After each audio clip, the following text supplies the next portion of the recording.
Assalamu alaikum, good morning. Bismillah ar-Rahman ar-Rahim. Welcome to our second day in the World Congress of World Association for Psychosocial Rehabilitation. This is the 14th World Congress and the 7th edition of the Abu Dhabi International Mental Health Conference.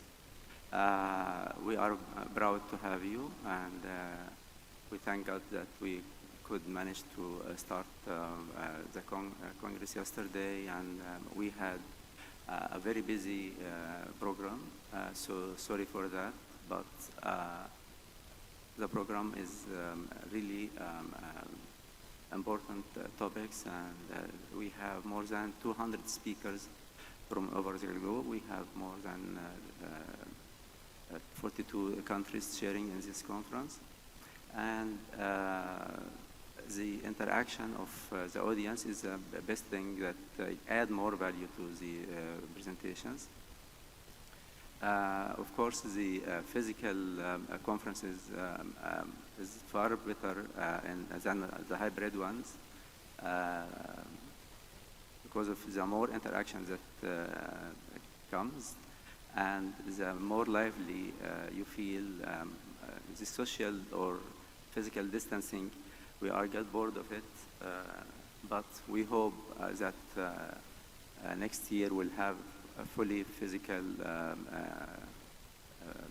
presence. Even we were talking yesterday, some of colleagues were, even we got addicted to the screen, so many of them were not sitting in the rooms here, and they are sitting outside watching the virtual version of the Congress. So we hope that people come in and we have more interaction. And your presence is the real value of any Congress. Your interaction is the honor that we would like to have. And thank you for all who are attending physically or virtually. To your knowledge, we have more than 4,500 virtual delegates, and at any moment of time yesterday we had at least 1,700 people sharing with us virtually. Yesterday the attendance was a little bit low because of working day in Emirates, so we hope today we have more attendance, inshallah. And thank you for all your support. Our first talk will be presented by Professor Dr. Michaela Amring. She's a psychiatrist and professor at the Division of Social Psychiatry of Medical University of Vienna, Austria. The main focus of her clinical teaching and research activities is on the situation of persons with diagnosis of schizophrenia and their families and friends. Also, she has her book, Recovery in Mental Health, Reshaping Scientific and Clinical Responsibilities, was one of the first monographs on a topic with rapidly growing international impact, and she and her co-author, Margaret Shemlock, received the 2010 Medical Journalist Association Open Book Award for Specialist Leadership. Actually, if we go through her lengthy CV, I think the best to see her presentation, and please share with me welcoming Professor Michaela.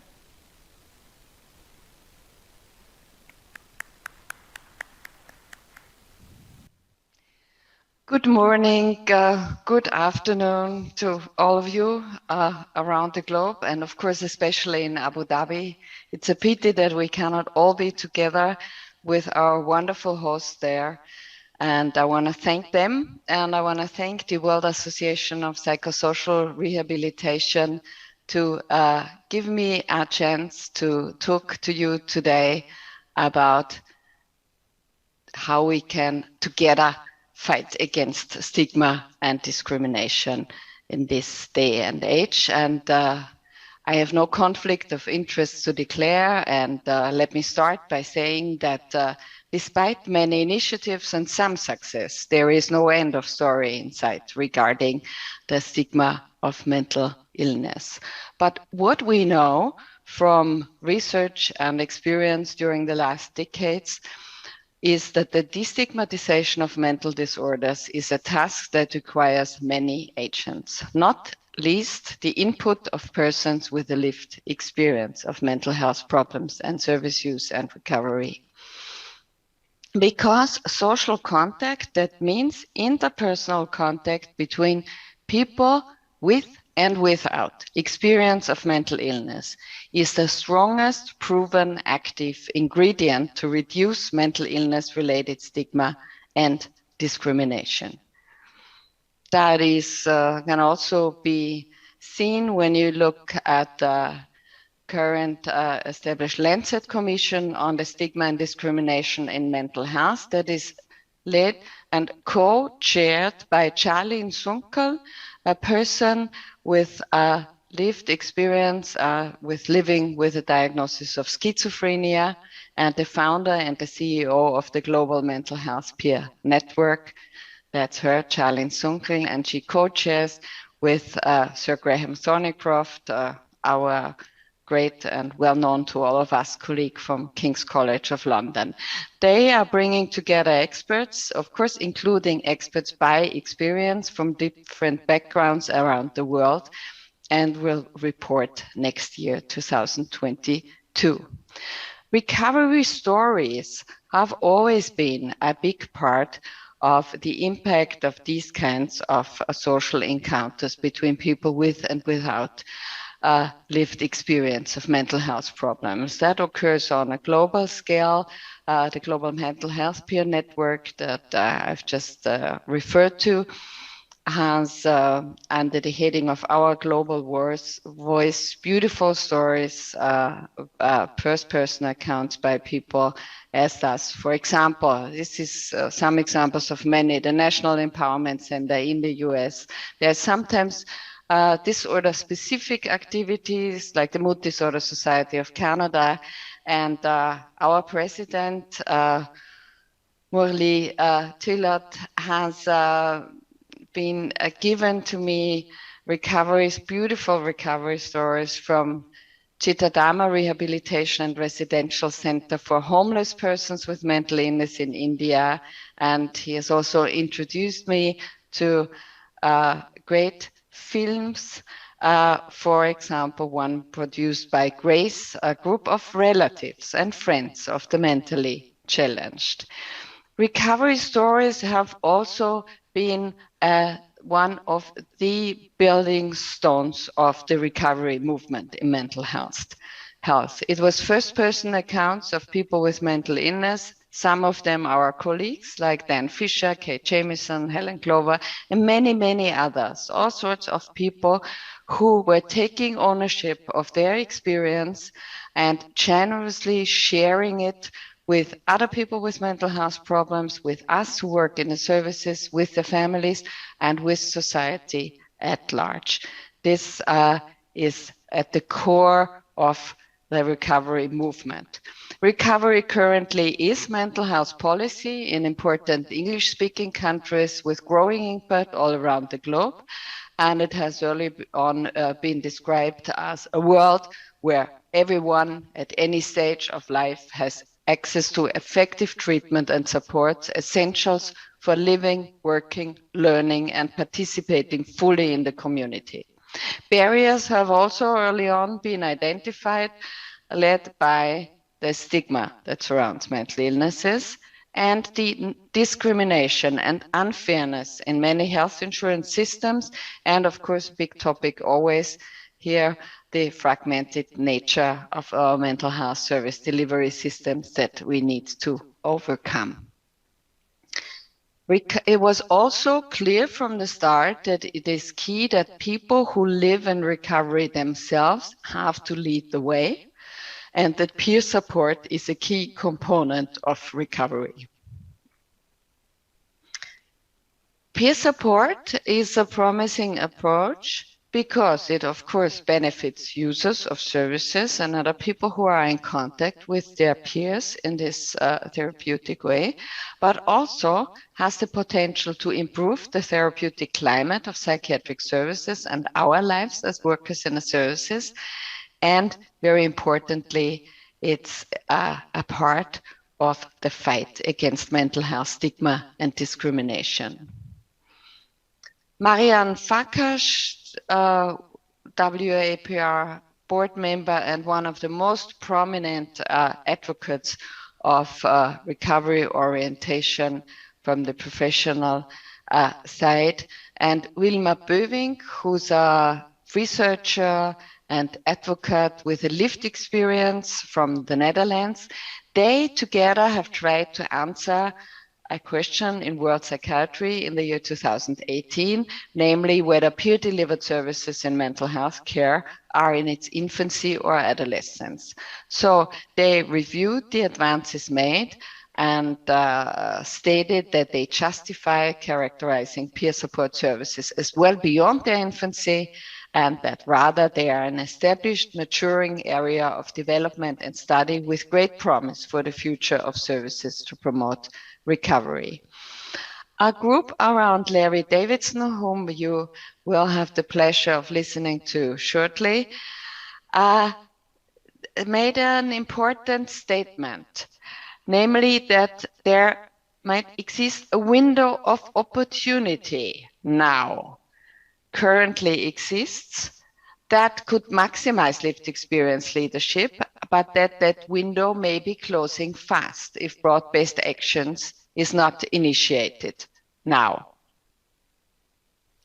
And I would say the same this year, right now. I think it's a very special time where the concept of recovery and its roots and consequences, a large body of data meanwhile, as well as the current human rights situation that I will have the pleasure of referring to in this talk, seem to agree on a way forward for our specialty of psychiatry with enhanced effectivity, accessibility, and reputation, and reduced stigma and discrimination through cooperative efforts and coordinated actions, the topic of my talk. You will hear Larry Davidson talk about recovery-oriented practices, key learnings in a changing world, and it's always a great learning and a great pleasure and inspiration to listen to Larry Davidson, and I'm looking forward to that. I will today concentrate not on the process of recovery, its outcomes, or what the services need to do in order to transform, but we'll look at it from the perspective of the context in which recovery occurs, which is a context of human rights and patient rights. We've known for a long time that self-determination is a health resource. WHO has laid that out in its Ottawa chart in 1986. The recovery movement have brought important concepts like the dignity of risk and the right to make mistakes.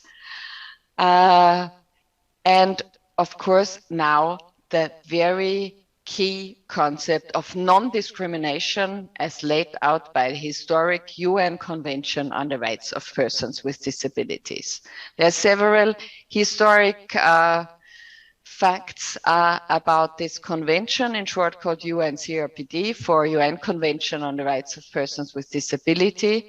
It's a historic first that people with disabilities, as a result of mental health problems, temporary or longer time, are part of the disability advocacy movement in general, a movement of millions of people, and under the concept of psychosocial disability. And it's another historic first that the advocates of the disability advocacy groups, people with a lived experience, have been part of the negotiating as well as of the drafting process of this important convention, giving real life to the long-standing request of nothing about us without us.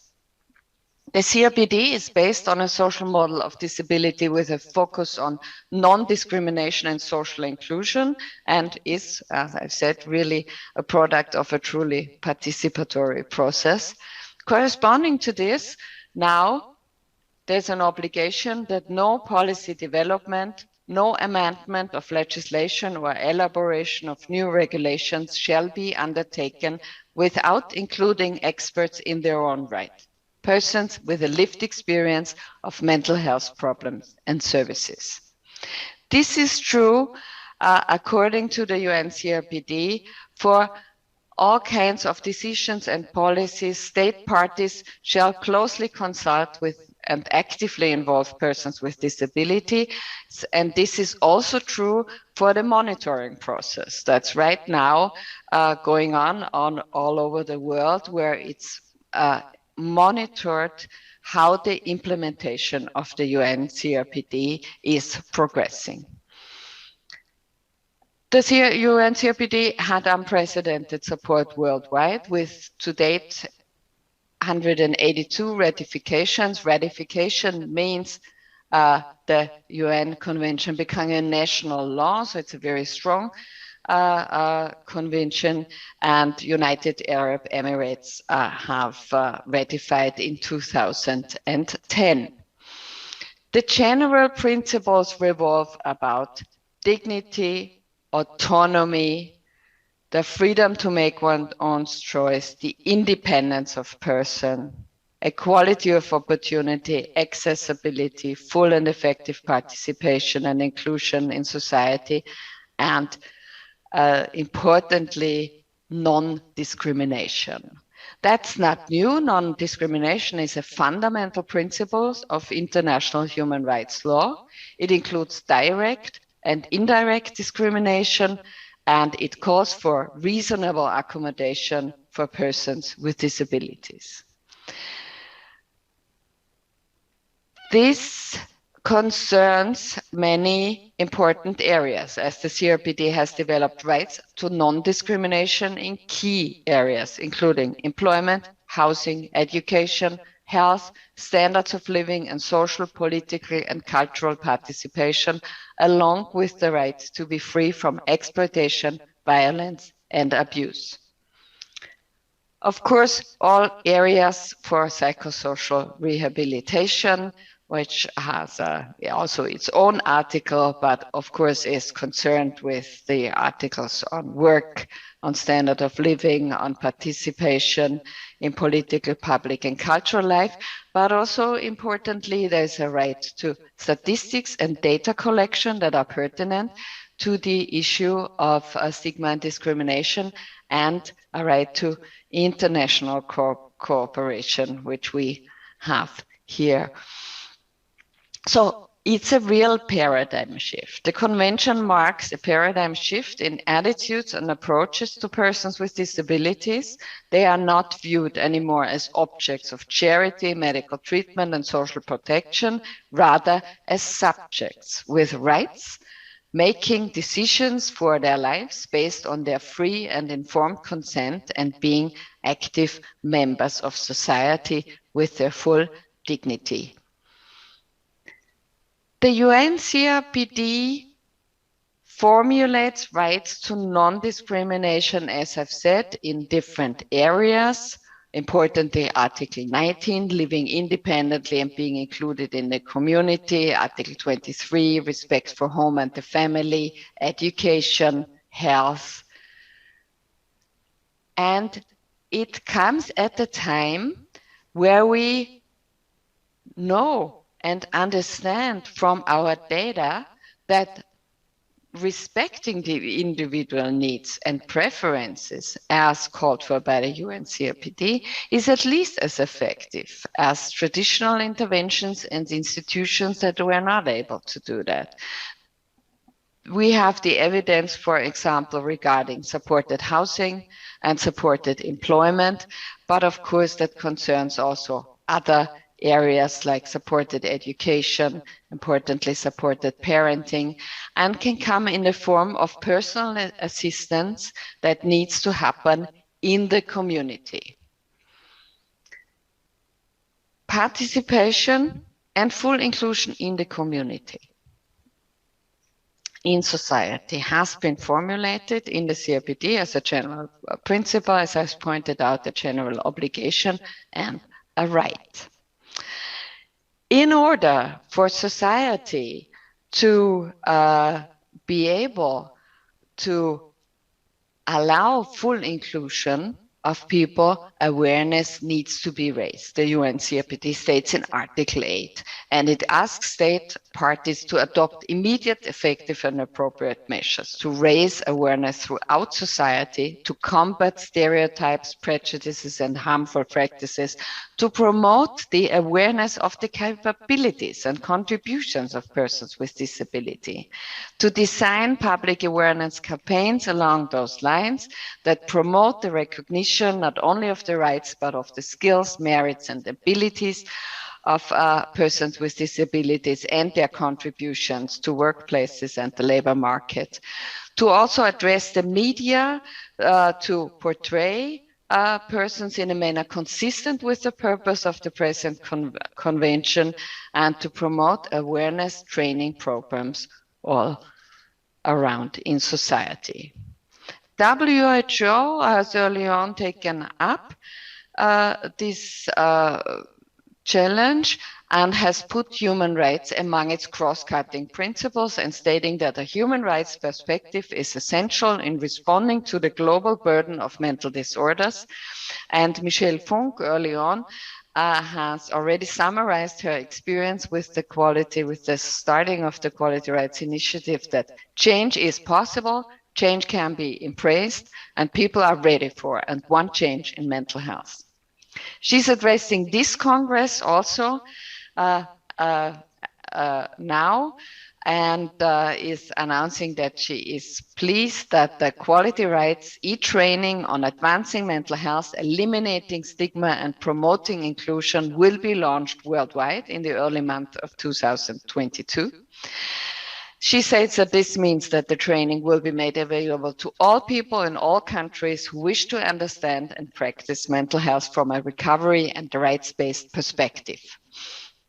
In doing so, she says further, we will have the opportunity to change stigmatizing mindsets, attitudes, and practices on a wide scale, reaching tens of thousands of people and setting the foundation for profound and sustainable reform. She's inviting WAPR and its membership to join the World Health Organization in promoting the e-training and associated campaign widely through all its networks. This July, just right now, a few months ago in 2001, WHO also came out with a guidance and technical packages on community mental health services, stating that in order to successfully integrate a person-centered, recovery-oriented, and rights-based approach in mental health, countries must change and broaden mindsets, address stigmatizing attitudes, and eliminate coercive practices. They have formulated these principles and laid out best practice examples and advising us on promoting person-centered and rights-based approaches in all sorts of areas, in community outreach, peer support, mental health crisis, also hospital-based mental health services, as you can get from their website. So there's a real move happening at the moment from a charity-based to a rights-based approach. That means that according to the UNCRPD, that people have a right to get support for self-determination, support for self-determined life in the community, supported living, working, family life, etc. That also means that people have a right to get support for their own decision-making. So supported decision-making is favored over a tradition of substitute decision-making. And this idea has, of course, also created some conflict and discussion, as I would frame it, being there, helping out and deciding for somebody who at the moment seems to be unable or cannot make decisions is a precious good in human life. We want to do that. We know about the risk of unwanted effects if we make decisions for other people, but we also have a long tradition of wanting to do that. So I think Around this important topic, there's a broad discussion needed. It needs to be inclusive in easy language if possible and in trialogue. And I want to use the last minutes to talk about trialogue, which I think is essential here. It's a new form of communication between service users, family carers, and mental health workers beyond role stereotypes. In trialogue groups, we can meet regularly in open discussion forum on neutral terrain. In Vienna, we do that in an adult education facility outside any therapeutic, familial, or institutional context. We can there communicate about and discuss the experiences and consequences of mental health problems and ways to deal with them on equal footing. We're experts by training and experts by experience, or both. We meet on eye level. And we've seen from some research, and especially a very nice project that I was part of in Berlin, that this communication in trialogue groups really is different from clinical encounters where the same people meet. And all the three groups strongly cherish and aspire for this setting where interest for each other, goodwill, and openness rule.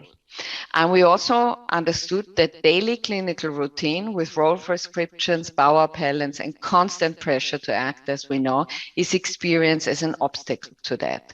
So we did find that trialogue really does facilitate a discrete and independent form of communication and acquisition and production of knowledge. It is in Germany, Austria, Switzerland, and the German-speaking countries, there are thousands of people at any given moment involved in such groups. We have had that for many decades.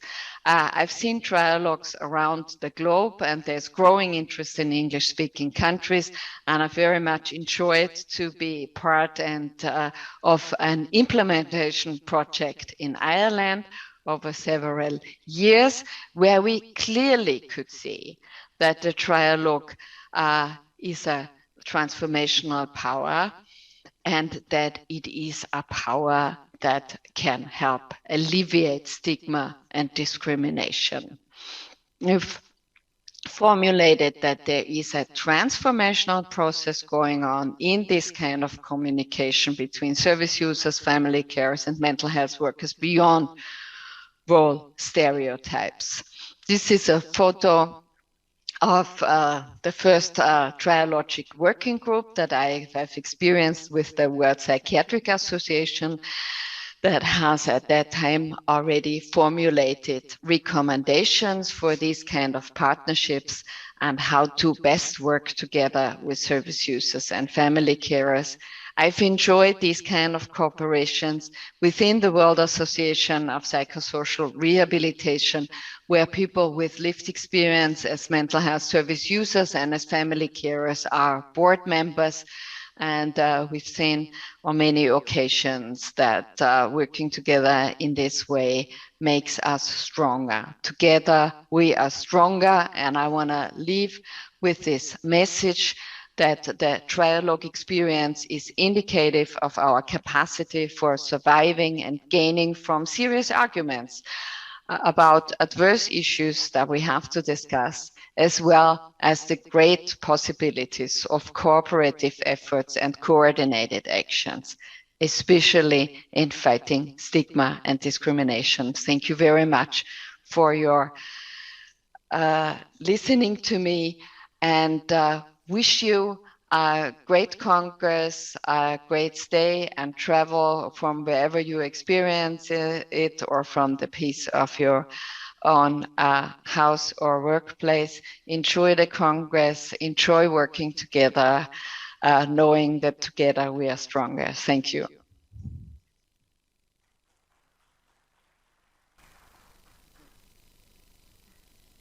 Thank you very much, Professor Michaela. It's a very comprehensive and elaborative presentation. Unfortunately, we are late on time, so we'll move to the next session. But before moving, I'd like to read a quote from Dr. V.K. Radhakrishnan, who is the Vice President of WAPR, about one of the founders of WAPR in India, Dr. Sarah Dimnon.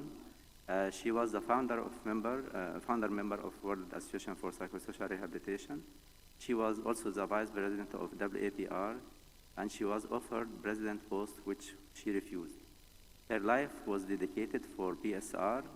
Even at the age of 98, she was practicing, staying alone in Chennai with 4 servants. All of them are recovered mental patients. She was an amma for everybody. For Dr. Radha Krishnan, she was my mentor in psychosocial rehabilitation. Even a few weeks back, they had discussion about rehabilitation rules. She was keen about all these issues, or our humble submission to her divine feet. Thank you very much. We are sorry for passing away of her a few days ago. So we are sharing this quote of Dr. Radhakrishnan. The next presentation will be presented by my colleague.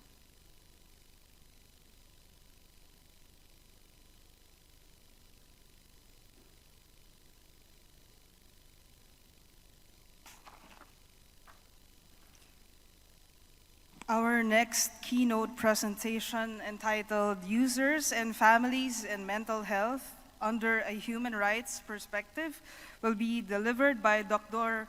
Ekaterini Nomidou. She is the Secretary General of the Global Alliance of Mental Illness Advocacy Networks, CAMIAN Europe, Brussels, Vice President, Association of Families Carers for Mental Health, Alzheimer's Disease, and Related Disorders, SOFSP and CERON, CERS, Greece. And she's a visiting lecturer at the Faculty of Medicine, University of Crete, Greece. Being an active carer to her brother who lives with schizophrenia and seeing the problems faced by families trying to cope with mental illness consequences and the unfairness of the situation service users find themselves in, prompted Ekaterini to become actively involved in the mental health issues that affect vulnerable people and society as a whole. This is why she decided to study law and to delve deeper in mental health, law, and human rights.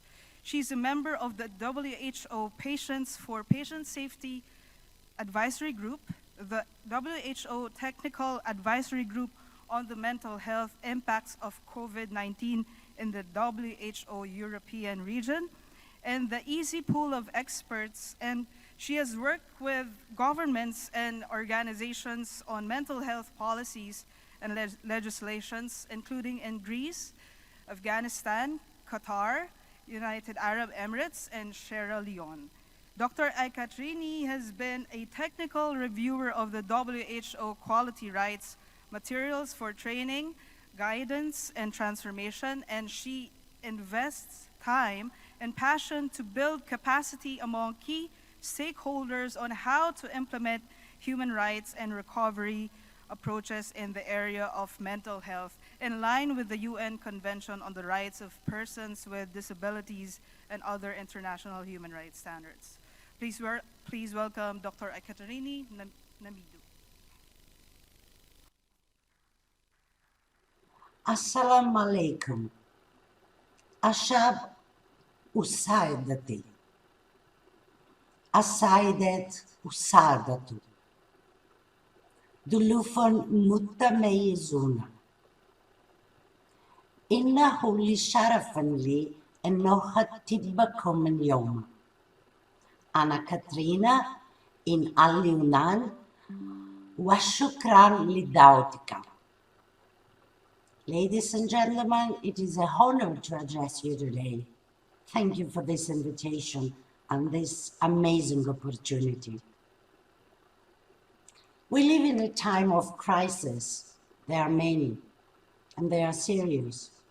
They affect others, and they affect us. New needs and new challenges emerge every day. This is why we're here today. to adopt a new approach to mental health, rights, equity, and social inclusion in testing times. On a practical level, this means being open to changes in attitudes, knowledge, and skills. It also means welcoming new abilities, like the ability to see things from another's perspective. Are you open to change? I have a life purpose: human rights in patient care, human rights everywhere for all. What is your life purpose? Today I'm going to share a crisis in my life that fundamentally expanded my perception and changed the way I love and live and work. You may forget everything else I say today, but remember this: vulnerability is what makes us human. Yes, I know it's linked to difficult emotions, but it's also a spring of ordinary virtues like emotional responsibility and creativity. And here's where my life story starts. Let's call it my social determinants. I grew up in a normal middle-class Greek family in an agricultural area close to the Bulgaria border in northern Greece. My father was born to refugee parents who came from Turkey during the population exchange in 1922. As for my mother, she was born to parents belonging to the armed guerrilla force during the Civil War. You understand what it means to have both refugee and revolutionary blood in my veins. I have had a very normal life until abnormality came for a visit and decided to stay. It was in the early 80s when mental illness hit our door, and there were 8 people from our family directly affected by the power of symptoms, the power of ignorance, the power of fear, of shame, of public opinion. They were also affected of the power of harsh law or ineffective law or intolerable laws. They were also affected 8 people from the power of exclusion and discrimination. And if some behaviors are considered as deviant or abnormal, I tell you this: deviance and abnormality are not only mental illness related. For example, the consequences of ill mental health are abnormal. It's not normal to feel shock, fear, personal guilt, self-blame, frustration, stigma, police forces, just because of an illness. It is abnormal to have an ill mental health system. An ill mental health system, this is serious.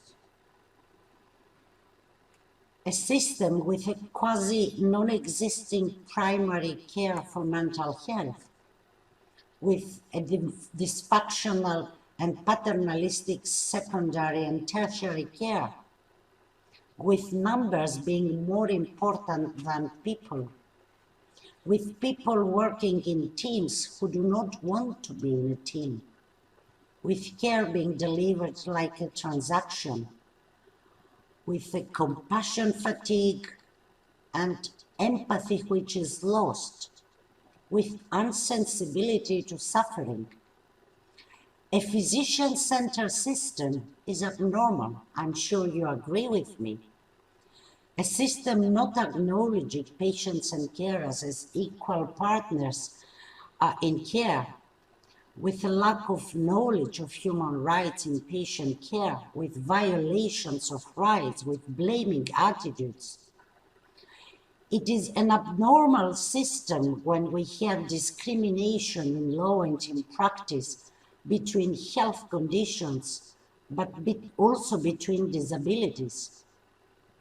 In a system where people have no voice, no choice, no opportunities for inclusion in therapy, people who are objectified. This is not normal. Compassion and competence are not in opposition. We need them both. Doctor-patient relationship is first of all a human relationship. Without emotional responsibility, you agree with me, it's not a relationship, it's a company, it's an LTD. Do you want to change this? Gandhi says that you must be the change you want to see in the world. In case you wonder how difficult this could be, I can assure you that it's a piece of cake. You have just to develop ways to help us feel heard and seen. Introduce yourself and smile. Whom are we talking to? Explain us your role and the role of the other members of the team. Make yourself likable. It's good for us. It's good for your soul. It's good for your reputation. People will never remember what you said, but they will always remember how you made them feel. In case you wonder what did I do to change, to bring the change I want to see in the world? Well, I could no more wishing for the changes I wanted to see in me, in my family, in my community, in the health system. There was one thing that could be under my direct control. Me, only me. So I stopped blaming and I changed my philosophy. Together with other families who had the same experiences, we decided to do something for us, for our challenged loved ones, and for other community members whose application to suffering was approved by the universe, and it was just a matter of time to be called to cope with. 23 years ago, we established the first user-family association with an inspiring and believable mission: filling the gaps in services, providing peer support, advocating for improving quality of care and welfare for patients and families, and campaigning for positive change at societal level. Being meaningfully engaged in helping others also helped me overcome the power of negative feelings and self-stigma. However, fighting self-stigma and trying to fight societal stigma is never enough as long as structural stigma is there. And why this? Because healthcare is an issue of social justice and human rights. This inspired me to go further. I entered law school and then I specialized in mental health law and human rights to understand all these rights that might be violated and all the things I could do to help promoting and protecting them. After having smoothened my negative emotions, after having acquired knowledge and skills, and having found inspiring mentors who helped me build my character, I was ready to get out of my comfort zone, helping creating impact, transforming power relations, and removing formal and informal barriers to compassionate care. I tried hard, very hard, but I managed to change my personal philosophy. And my new me started to emerge. What is your personal philosophy? And the universe started to smile at me. Law of attraction, who knows? Life is a mystery. What I do know is that from a desperate, powerless family member, I climbed the ladder of participation and reached the upper step. I wanted empowered citizens, patients, and families. I started to build capacity. I wanted health and social care professionals aware of what is meant by human rights approach in care. I started to raise awareness. I wanted a new generation of human rights oriented, compassionate doctors and health service managers. I started to help creating this new generation. I wanted human rights oriented health policies and legislations demonstrating accountability for delivering safe, high quality services. I started working with governments. I wanted to help treating medical cultures and practices symptoms through gaining new perspectives, mindsets, and values. This is what I'm doing here today. It is my aspiration that health would finally be seen not as a blessing to be wished for, but as a human right to be fought for. How powerful is what Kofi Annan said. This means that we need to change attitude, because attitude is everything. Life is only 10% of what is happening to us, and 90% of how we react to it. It's our choice. How do we want to lead our life? Do we want to see us burning in an oven, or we want to lead our paths? That's it. Today I let you see me naked, and I shared with you a big slice of my life. I told you that despite difficulties, I chose to move. I dared to dream, and I let the struggle transform me. I chose a different story for my life. A life that could be your life, with summers and winters, with black and whites, with tears and smiles. You cannot change the whole world, but you can change your own world, the world you have control on. People are not passive participants in healthcare. They are active decision makers and experts in their own lives and experiences. Their thoughts and concerns, their voices are essential ingredients in the design and delivery of high quality healthcare. You have the power, we have the power to build a new approach to mental health, rights, equity, and social inclusion, all together. Deep inside you, inside us, we have the most powerful device to drive dramatic cost-benefit reforms. And that's compassion.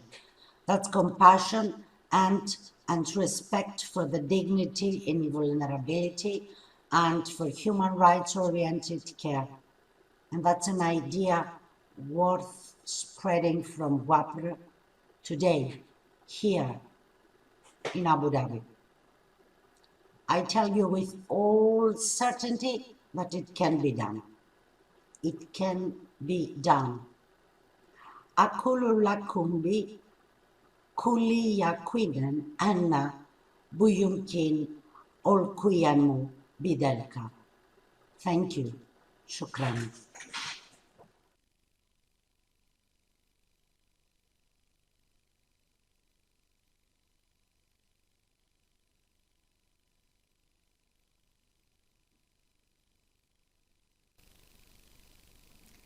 Thank you so much to Dr.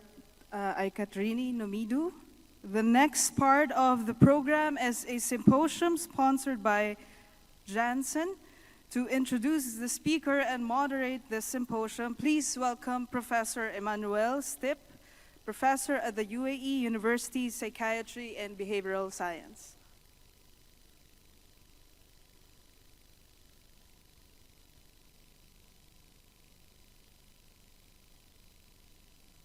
Yes. So, welcome to this symposium. I'm very delighted to welcome Dr. Samer. Samer, who is a psychiatrist, consultant psychiatrist. He works in Abu Dhabi in the RIM clinic, and he was trained in UK and got his fellow in Royal College of Psychiatry in UK, and had some specialization in pharmacology, and he's very well known in UAE, one of the best speakers I know in UAE to explain very simply all the things we have to know in pharmacology and in treatment with patients. And the focus of the symposium will be on esketamine because he has a huge experience with this medication and with the patient who will receive this medication. So welcome, Dr. Samer. We will have 20 minutes and a period of questions after about this presentation.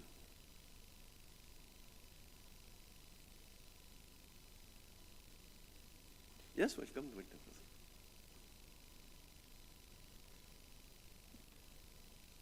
Thank you. Thank you. Good morning, everyone. It's a pleasure to be here with you. It's a pleasure to be in Abu Dhabi. I think this is one of the first meetings we have here in Abu Dhabi, so it's very nice to be able to see people in person.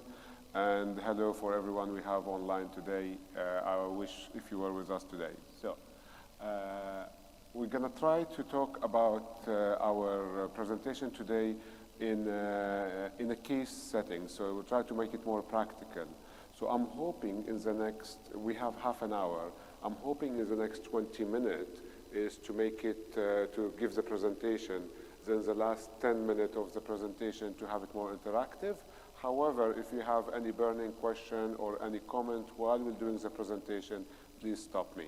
So we're going to talk about Spravato, esketamine in practice. We're going to do a clinical case. Talking about conflict of interest, this is a symposium sponsored by Janssen. There's no other conflict of interest in this presentation today. So what I'm going to try to talk to you about today is we're going to talk about the patient case. We're going to talk about the treatment. We're going to talk about consensus of using of esketamine in Europe, what's the consensus at the moment.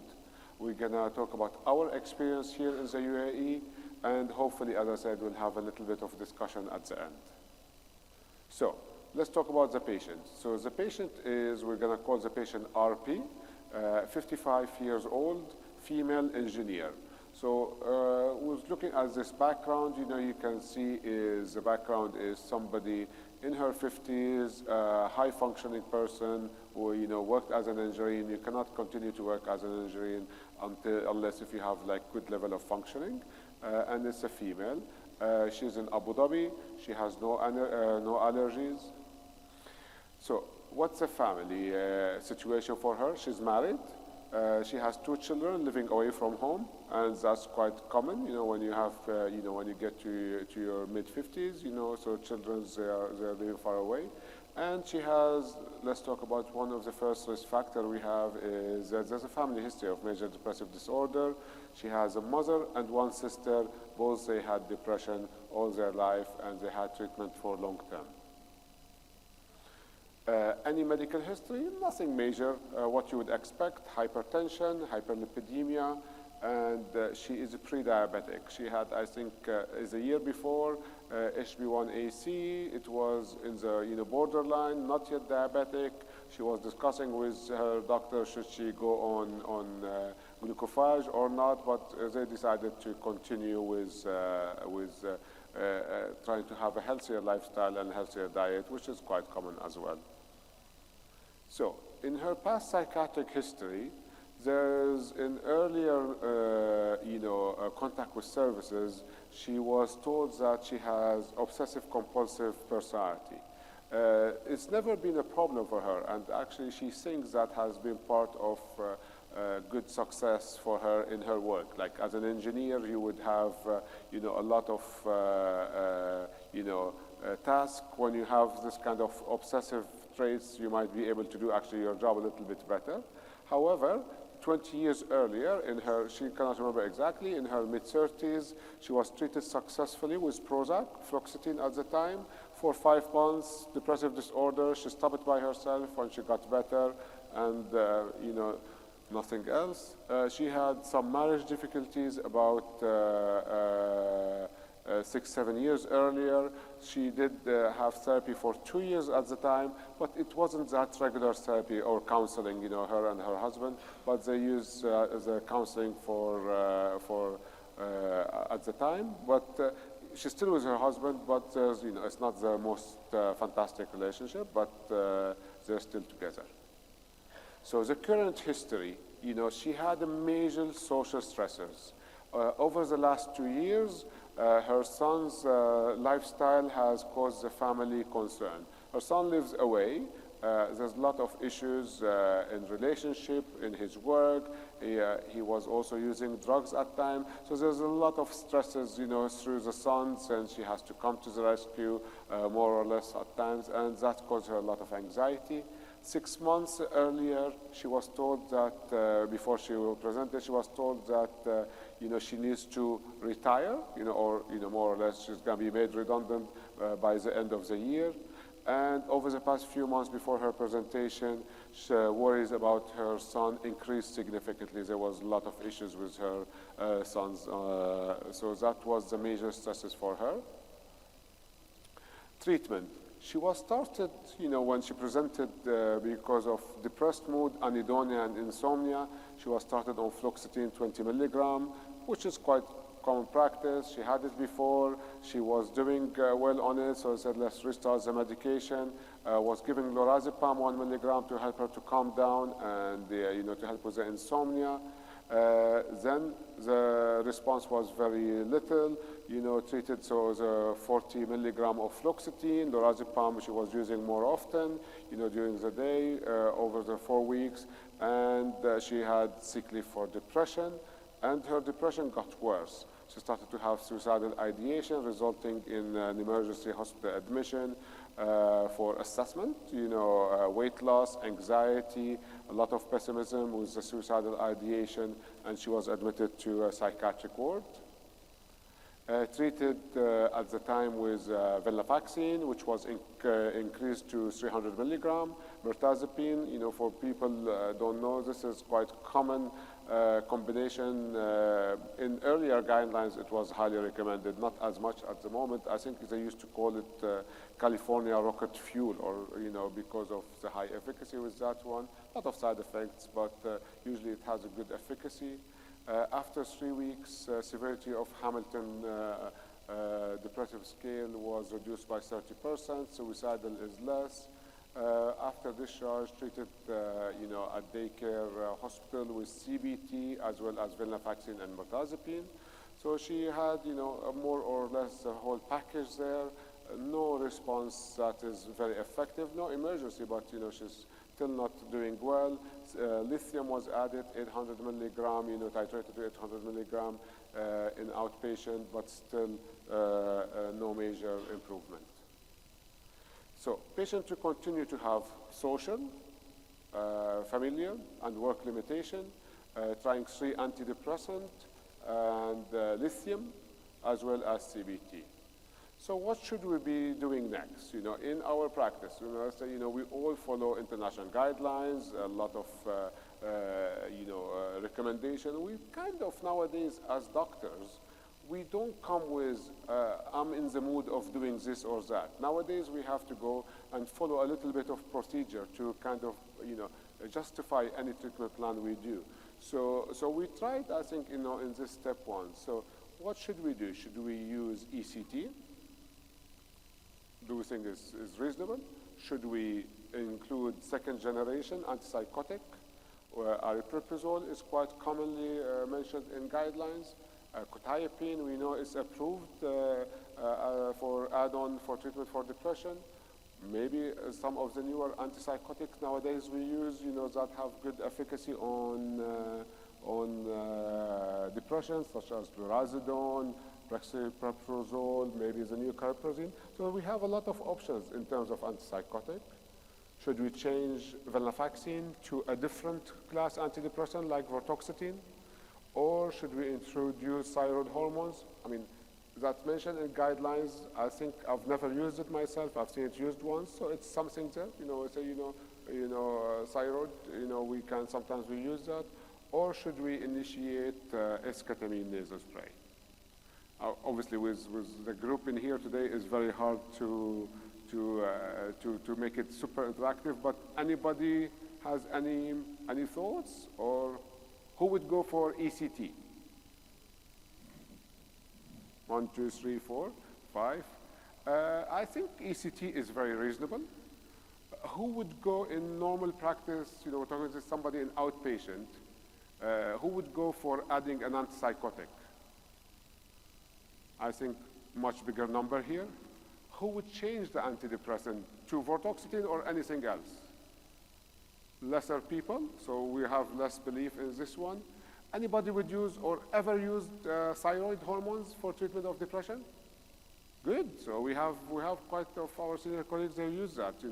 So probably after the talk we might have a chat and see what their thoughts, because I've never used it, so it's nice to see their experience. And I think esketamine is not the most common yet with everybody, but who would think about esketamine as an option? Again, we have quite good numbers. So I'll tell you, so this is what comes into the mind when we need to decide. We need to decide on what do we do. So antipsychotic or antidepressant, ECT, or esketamine. So the way I look at it, in any treatment I want to do in this stage, so we look at efficacy, we look at side effects. That's almost in any treatment. And sometimes, it might be with this case maybe earlier, but sometimes we look about how quick the treatment will be there. So in terms of side effects, we know antipsychotic and antidepressants, sometimes even simple antidepressants like SSRIs, they come with side effects that are bothersome to the patient, not for us, but they come with, they complain about nausea for days, they complain about sexual dysfunctions, they talk about a lot of things, and of course antipsychotic comes with a heavier bag. But medication tends to be with a lot of side effects. ECT tends to have side effects. We have the anesthesia, we have the memory bit there. Esketamine, and interesting enough, and we're going to talk about that, the side effects are only on the day for people who've never used that. So the side effect is the 2 hours when we have the patient in, and we'll talk about that next. But so in terms of side effects, esketamine tends to be the least one of most of the treatment we have in terms of a side effects, especially medium long term, other than the immediate one. Fast acting, nobody can compete with ECT. ECT is the most fast-acting treatment I've ever seen in my life. I've seen people at times, doing, the majority of people would do well, with ECT. I would say esketamine is there, not too far from ECT in terms of quick action, but ECT, of course, it's the champion who's here. Obviously, medication takes quite a while to see a result, at least most of the time. Efficacy, the chances, so we say, everything is effective, otherwise we won't be prescribing it, but the chances of medication is far below of ECT or esketamine. So that's the rationale in here. So talking about this one slide from Johnson, who's Spravato indicated for. So the guidelines or the recommendation is used with combination of an SSRI or SNRI, and for people who did not respond to 2 antidepressant treatment and they still have symptoms of depression that are moderate or severe. I think this is quite common in use, but we'll talk about the consensusness and how we use esketamine. For people who never use esketamine, it's twice a week for the first month. So the first month, the patient has to come to see us twice a week. Each time it's a session. So they stay with us between 1.5 hours, 2 hours. Sometimes it's slightly longer, we're talking about the first months. We give them the esketamine. Esketamine comes in a spray. The spray is 28 milligram. So either we give them 2 sprays or 3 sprays. But we always start with 2 sprays on the first session, unless if they are elderly, or I would say another quote there, unless if they have significant medical problem, so we have that. But most of the time we start with 2 sprays, and depending on their side effects, the majority would go to 3 sprays, on the second dosing. We do that for 4 weeks. After the 4 weeks, we go to once a week treatment for esketamine, and then from month 3, you will decide whether it's going to be once a week, once every 2 weeks for 6 months, and then the protocol change depending on patient's need. So, depression. 2017, there was 25 million or 26 million of people suffering from depression. It's not an easy number. And to make that into perspective, 30% of those are treatment resistant. So we're not talking about small number. We're talking about a huge number. So if I'm going to go and do the math, that would mean that at least 8 million or so, they have treatment-resistant depression. If we talk about that in our clinical practice, especially in the region, I would say in the region, people tend to have more treatment-resistant because they seek treatment late and they are not good in compliance. So probably we would have a higher number of patients with treatment-resistant, which we don't look at or we try, not to focus on, But in here, patient goes from doctor to another, so that's why we don't see because we don't have a GP practice, so that's why we don't see this treatment-resistant, because most of the patients keep moving around. So treatment-resistant, I think, is super common when people are responding to treatment, so we don't want to underestimate it.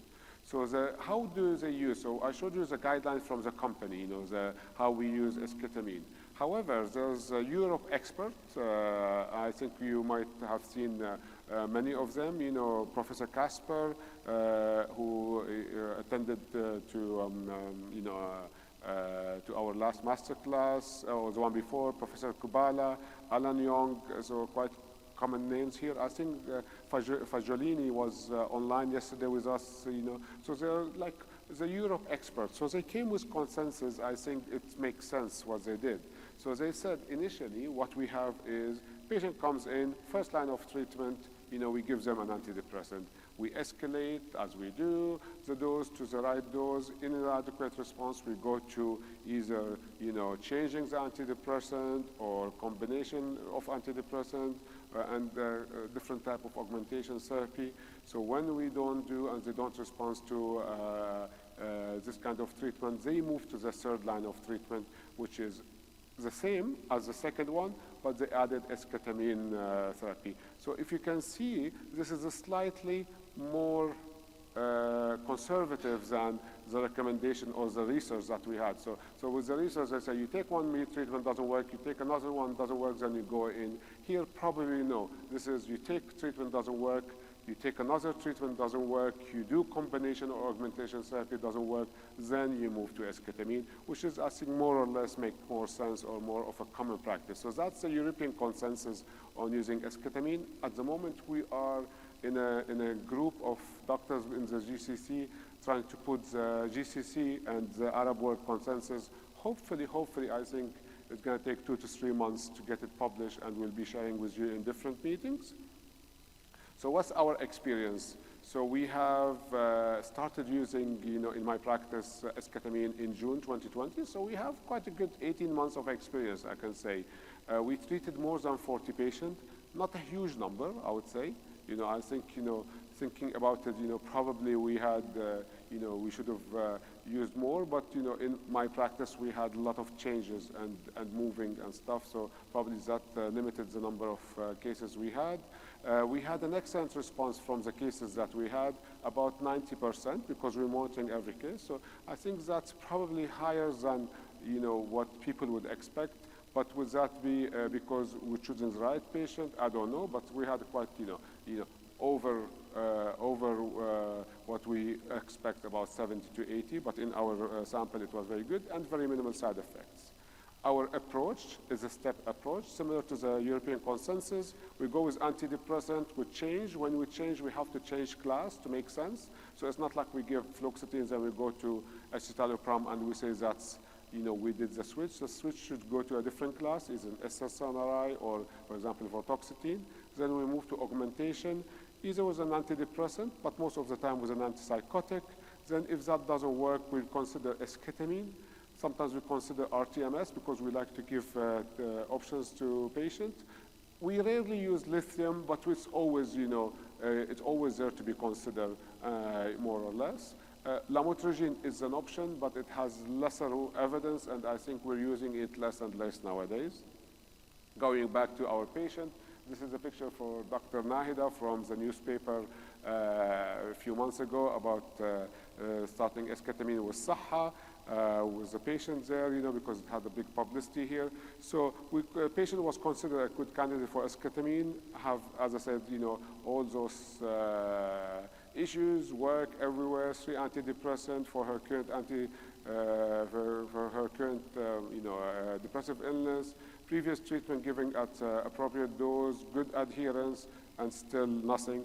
And we said it's a good normal blood pressure. I think the one conditions that I would not give a patient esketamine immediately if they have erratic blood pressure because of sometimes it might affect the blood pressure, but this is something more or less. So we said yes, eligible because of the normal blood pressure. Initiated 56 milligram of esketamine, that's 2 sprays for the first week. Obviously, going with the recommendation, we switched the medication, in this case to an SNRI, from venlafaxine to duloxetine. We stayed in the same group, titrated. Lithium was stopped, dose increased to 84 twice a week, stabilized on 84 milligram. Side effects, so the main one we always look at and we always cared about, and that's what I was scared about at the beginning, is dissociation. So the dissociation is a feeling, different people describe it in a different way. Out-of-body experience is a scary experience for some of them, and it's likely to happen in the first probably 4 to 6 sessions. It comes around 30 minutes from starting, but it can be up to between 20 to 50 minutes. And it lasts for 10 to 15 minutes. And usually, this is what I prepare the patient about. This is what we talk about it. I tell them, we have 3 strategies we learn. Don't close your eyes because they will start to feel, they go into a lot of scary thoughts at times in their head. So talk to them, reassure them. It's straightforward. We've never had any problem with that, but it's something that we look for. Blood pressure, almost in all patients it increases, either slightly or in this case it's a little bit to 155, but other patients sometimes it goes like much less than this. If somebody has problem with blood pressure, we had somebody, then it might go a little bit higher, but it's always stabilized within 60 minutes. Dizziness, mild. When I say mild, after, during the session, it will be, they will be dizzy, so it wouldn't be go on walking around. But when they left, it was a very mild dizziness, nothing there, and very mild nausea at the same time during the session. So we do for every patient who comes to us 4 rating scales: PHQ-9, GAD-7, Hamilton depression, Hamilton anxiety. But for this case, we're just focusing on the rating scales. And I would advise everybody, when you give a treatment like this, to do always rating scale to see the progress. It's not our normal practice. I wish we do it for every patient, but at least for this one, it's, for esketamine 1. So you can see the rating scales improve significantly with both PHQ-9 and Hamilton depression. So the case line, day 1, treatment started. Day 14, good response, minimal side effects. Week 6, day 42, full recovery. 1 year, medication stopped totally. 3 months after that, not medication, I'm talking about the esketamine stopped fully. A patient on an antidepressant, 3 months after stopping esketamine, still in a good situation, and there's no relapse. This is a quote from one of my patients. I have her permission to use it when we talk about treatment and presentation like this. This is 3 months. This is my patient number 2. This is 3 months after she had the treatment. So she was from the June cohort we had. So she said, esketamine changed my life. After 21 years, I can hear from my family and my kids that I am back to the old person, enthusiastic, positive. A few weeks after that, she was for the first time on the beach with her daughter, enjoying time. She was unfortunate to lose her job during the last year with the COVID. With that, she did depress a little bit more. Now she in a better job. Life is fantastic for her. And she's off esketamine as well. So that's one of the patients that they are did very good. So I think I took longer than what I expected, with this. But this is a view from our house in Reem Island. Not now, but for people who are online, who haven't been to Abu Dhabi, this is try to kind of a teaser for you to come and visit us here in Abu Dhabi, and hopefully we have, we show you some of the beautiful areas in Abu Dhabi. Thank you very much, and I think we can take some questions now.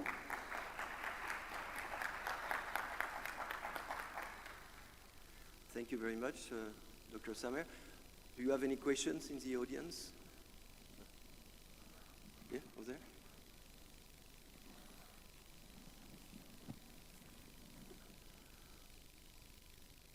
One question. Yes? Two questions in front of the...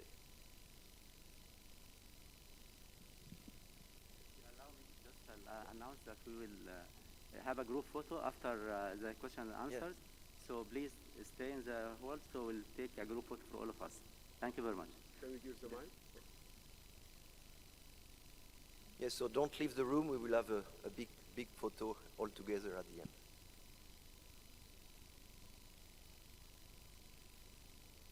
This is the comment I was hoping you would make. That's, I should explain, I have no stock in anything to do with ketamine, but the fact is that ketamine has a special effect, and I've just offered an article from Science from April 2019 that argues that the ketamine and similar medications restore dormant synapses. And it's quite a different mechanism of action of antidepressants. Mm-hmm. Would you comment, please? Yes, I mean, I think the title in here is, do antidepressants restore lost synapses, ketamine trigger changes in behavior, neuron microcircuitry, and talking about, obviously, I've never read this article, which is, I think I'm going to look at it. So I'm not a scientist, I'm more of a clinician. I can tell you what I've seen with ketamine, and I think when I said this 18 months is,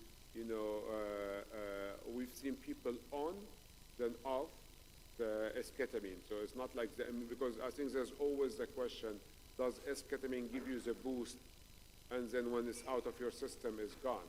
So whether that is restoring synapses or not is for science to, for research to be able to kind of to scan it to see whether that's happening. But I would say with esketamine, we've seen something quite positive. So patients starting to where they were not being for maybe 20 years for some of the chronic patients, So they continue to do and function and have the ability to enjoy and think. So is there not, we're talking about just like, are you happy or sad? So personality-wise, I think there has been some of positive changes, not in a bad way, but I would say because, we don't want them to change us fully, but, we want them to restore to what we are, And so I would say ketamine, my experience is esketamine rather than ketamine itself, because I know with people who use both, they can say there's some differences, in the, not just in the efficacy, but in the impact, the immediate impact, on people when they go on with IV ketamine or esketamine. So we've seen a lot of, positive changes, and probably I would say that might be a different type of restoration rather than the standard antidepressant, So any comments from scientific? No, I think the question the comment is very, very relevant, and we know that the beginning that there is the main mechanism we use to treat depression was with noradrenaline and with serotonin, and we developed a lot of medication with serotonin, but there were another way, for instance with the GABA and with the NMDA receptors, all this kind of stuff. So now it's beginning to be in the appanage of the treatment. So and ECT was not very well explained at the beginning. So I think it's a new way to combine add-on medication with antidepressant. And I have a question for you.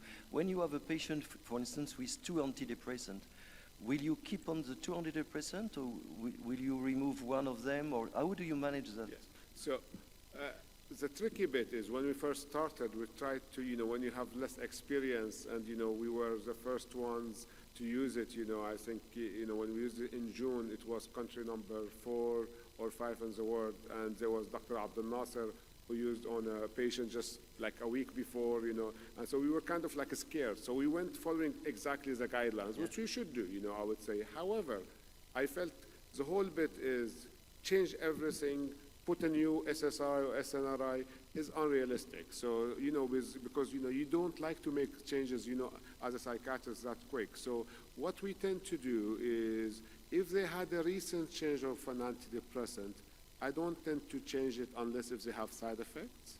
Mm-hmm. If they have been on medication for a long time, I tend to change it.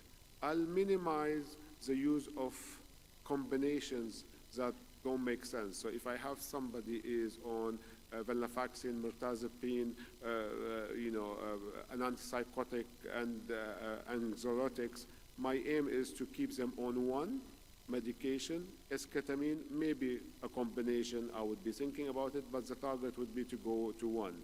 I try to, common medication I use a lot with esketamine is, for me, I need one that can control everything. So I don't go to an SSRI considering they are treatment resistant. So I tend to use a lot of venlafaxine because of the high efficacy.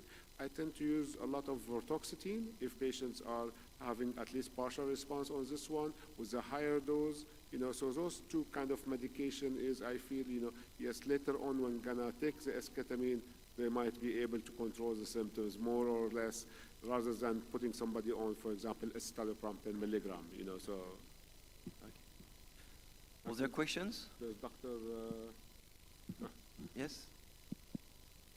Thank you, Dr. Samer, for sharing your experience with us. Regarding esketamine, what about if you have a patient with drug abuse like benzo? Do you go with esketamine, or what do you think? Did you hear? Sorry, it's not clear. Could you again, repeat the question? We didn't hear very well. Okay. For esketamine, if you have a patient that he has a history of drug abuse, like, for example, he was on benzo for a long time, so do you think it is safe to go with esketamine, or you will have some consideration regarding such patients? So the answer is definitely no. I don't use it with anybody with a history of drug abuse, or like when they are proper drug abuse. So if somebody has been misusing, or using a little bit of extra tablets here or there, I would say yes, I would use it. But if somebody who had a heavy drug use, or somebody who used, let's say, crystal meth or stuff like this, I would avoid that unless if that has been into their old days. And I know, for example, the patient for 3-4 years now, I know they're not using, they're out of this. So why I'm saying that? Because I have 2 patients, one in his now late 30s. He used in his 20s drugs when he was having wildlife and all of that, So, and then he's been clean, stable, married, goes to work in one prestigious places. So this one of the 2 patients that they have a history of drug abuse, I felt, I need to, he needed esketamine, so I kept him, or I put him on esketamine. But if somebody who is who is, let's say, young, you're not sure about it, all of that, and you know there's a drug abuse and he used a lot of benzo, stuff like this, I would avoid that, because sometimes they might be coming for the treatment just to seek the buzz, because you feel like the improvement, and it's the whole bit of it's the esketamine bit, so I would avoid that. Thank you very much. Another question in front, and I think that will be the last. Good morning, everyone. Assalamu alaikum. I'm asking about the suicidal ideation. In the patient you treated, had you faced this challenge? And if yes, what was the severity and your treatment? And your advice for someone who is going to use this esketamine for the first time? I mean, you have the question, I would have answered it in general in the past. I would say yes, it was suicidal. However, I was working on National Day, so that was a week yesterday, on Thursday. And I had a beautiful young lady married with 2 kids. I know her quite well, and she was not well. And she came to me while we were changing the medication with suicidal ideations that were so severe. I'm talking about a proper, she's thinking about, while driving, seeing a big truck and just crashing into it, so many thoughts of suicide. She came to me at the time without an appointment, but she knew that I was there, and I was happy I was there on those holiday days, and I spoke with her husband. It was a Thursday. I said, look, we have 2 options. One of them is to admit her to hospital. I'm very worried about her, which is the logical one, or we can use esketamine with her. But it was not practical to use it on the day, So if it was practical, I said, we were just open for half an hour or 1 hour just to refill medication. So I said, can you look after her for until Saturday, 24/7, because they were not keen on, when I say young mom to go into a psychiatric hospital. So if I was in Europe or in England, she would have been admitted without any question. So anyway, that was 8 days ago. Saturday came to see me, had esketamine, two sprays. I know the new recommendation for suicidal is you go straight away with 3, but because she was, I would say she was, maybe this is the wrong way to look at it, but she was like, small, tiny. I felt if I give her 3, it might be too strong for her, and this is the first time I use it, for somebody like this straight away without proper preparation. When I say proper preparation, too much talking about, usually we plan for the treatment, but this one, it was like bang. I speak with the husband, they come. I give her the 2 sprays. Suicidal thoughts all got controlled, like 100%. When I say controlled 100%, I would say she's still thinking life is not worth living after the session, but she's not suicidal. She's, changing. Before, when she was suicidal, it was, should I kill myself with my kids because they should not live without their moms, or would they, should I let them suffer, by, with their mom killed herself. This was how strong it was. Saturday, nothing. Okay, I'm not happy, but there. Sunday went to work. Monday went to work. Tuesday came in the noon, went to work in the morning. Tuesday had treatment again. We gave her 3 sprays at the time. No suicidal after she left the session whatsoever. Her mood started to improve. I spoke with her yesterday because sometimes we need to follow up in this case, and I know her husband as well. I spoke with them yesterday. She's quite well. They're going on holiday on the 18th. We were just planning how we're going to do the session next week with the medication. So to answer your question, theoretically it's very good. We know ketamine is very good with suicidal. I think there's a big study. It's improved suicidal thoughts in 4 hours. And I think with esketamine, with my only proper suicidal patient, I saw it firsthand. I don't know whether that would be with the next and the next one, but I think time would prove us to say, whether it's going to be like this or not. Thank you very much, Dr. Samer, for all this experience and sharing this good story. We like the story like that as psychiatrists and clinicians. So I think it's the end for the questions. So it's open for you to come here to have a photography of the group. With Dr. Mela is managing that. So come here and we will have, and Dr. Sameh, we will be available for questions if you have any questions after the meeting. Okay. Thank you so much. Thank you so much, everyone. Thank you. And thank you so much, Dr. Midhat, for this wonderful meeting. Thank you, Dr. Samer. Always a pleasure to have you, the star of Abu Dhabi. Thank you. So please come forward, so we'll take a group photo together, just to record this wonderful moment. And it's our pleasure to have you all on board here.